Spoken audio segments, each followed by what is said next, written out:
Hoje, o capitalismo é o maior sistema econômico do mundo e é a melhor forma que a sociedade encontrou para se organizar economicamente e socialmente. Mas você já se perguntou como surgiu essa ideia, em que país ele nasceu e como ele tomou conta do mundo tão rapidamente? No vídeo de hoje, eu irei te explicar de forma simples todas essas perguntas e muito mais. Antes de começar o vídeo, eu quero falar uma coisa para você. Se você for uma pessoa que, assim como eu, ama conhecimento e adora saber as curiosidades do mundo, então você está no canal certo. Se inscreve, me segue também no TikTok, pois eu posto vídeo toda semana sobre diversos assuntos de forma simples e já resumidinha, para você só relaxar e assistir. Então vamos para o vídeo. Segundo historiadores, o capitalismo é um sistema que apareceu no mundo entre o século XIV e o século XV, exatamente no momento da chamada crise do feudalismo na Europa. Basicamente foi o período em que a classe burguesa ascende ao poder, onde antes quem mandava era a nobreza e o clero. Mas, com a crise feudal, a burguesia passa a dominar o sistema econômico com maior intensidade, assim fazendo com que o Estado adotasse uma série de medidas que beneficiasse o desenvolvimento industrial. Porém, para podermos entender o capitalismo, é necessário saber que nele existem 4 princípios básicos, que sem eles o capitalismo não existe. O primeiro princípio é a propriedade privada dos meios de produção. Ou seja, agora o capitalismo dá direito ao indivíduo a ter a sua propriedade privada, seja uma empresa ou um terreno. É sua, é privada a você, coisa que no período feudal e em outros modelos de economia não existia. O segundo princípio é economia de mercado. É baseado na lei da oferta e da procura, ou seja, é o mercado consumidor quem dita as regras, ou a mão invisível do mercado, do filósofo e economista Adam Smith.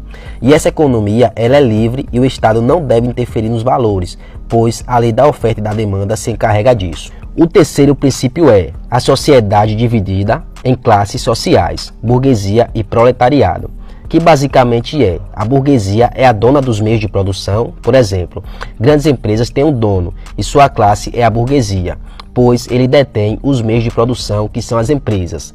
Já o proletariado, que é a maioria dos brasileiros, por não ser dono dos meios de produção, vende a sua força de trabalho ao burguês, ou seja, ele trabalha para o dono da empresa em troca de um salário mínimo. E o quarto e último princípio é o lucro. Todo sistema capitalista tem como único objetivo o lucro ou excedente, a acumulação de riqueza. Um exemplo, um padeiro acorda 4 horas da manhã para fazer um pão, não é porque ele gosta de você ou quer ver você feliz, mas sim porque ele vai motivado pelo lucro que vai ter obtendo com a venda dos pães. Por isso, o capitalismo se movimenta pelo benefício do lucro e a acumulação de riqueza.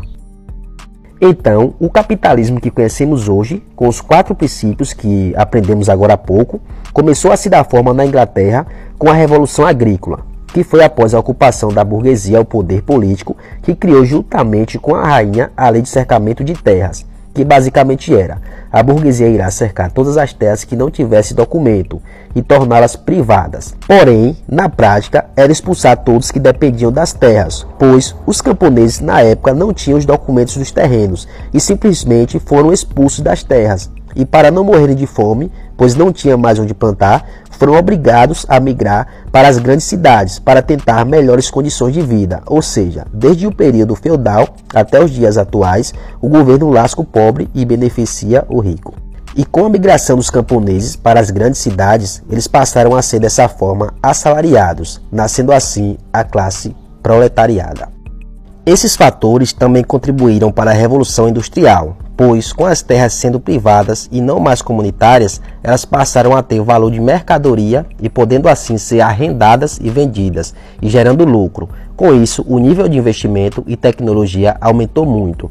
Também, com a grande massa de camponeses migrando para as fábricas, o salário ficou bastante baixo, e isso beneficiou os donos das fábricas. Outro fator foi com o aumento da população nas cidades, também veio o crescimento do mercado consumidor e as empresas, na motivação pelo lucro, sentiam a necessidade de criar novas tecnologias para o aumento da produção.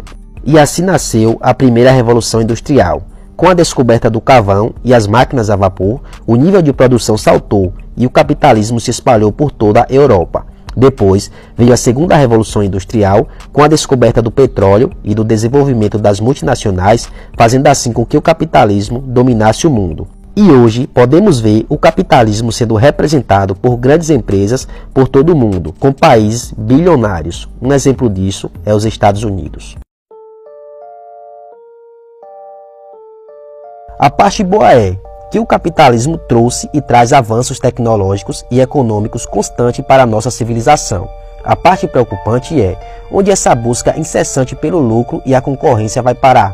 Será que no futuro teremos empresas tão grandes ao ponto de causar um monopólio absoluto e acabar de vez com a concorrência e o livre mercado? Ou pior, o nosso planeta irá suportar o aumento descontrolado da produção e do consumo causado pelo capitalismo? O avanço constante da nossa tecnologia irá nos dar o poder de dominar outros planetas e nos tornar autossuficientes? Deixo essas perguntas para vocês, caros espectadores. Responda aí, o que vocês acham? A gente pode poder crer, é só a gente se entender. Um povo forte comunido pelo povo no poder. A gente pode poder criar, é só a gente se juntar. Um povo forte comunido pelo poder popular. A gente pode poder querer, é só a gente se entender. Um povo forte comunido pelo povo no poder. E hoje podemos ver o capitalismo sendo representado por grandes empresas por todo o mundo, com países bilionários. Um exemplo disso é os Estados Unidos. A parte boa é que o capitalismo trouxe e traz avanços tecnológicos e econômicos constantes para a nossa civilização. A parte preocupante é onde essa busca incessante pelo lucro e a concorrência vai parar. Será que no futuro teremos empresas tão grandes ao ponto de causar um monopólio absoluto e acabar de vez com a concorrência e o livre mercado? Ou pior, o nosso planeta irá suportar o aumento descontrolado da produção e do consumo causado pelo capitalismo? O avanço constante da nossa tecnologia irá nos dar o poder de dominar outros planetas e nos tornar autossuficientes? Deixo essas perguntas para vocês, caros espectadores. Responda aí, o que vocês acham?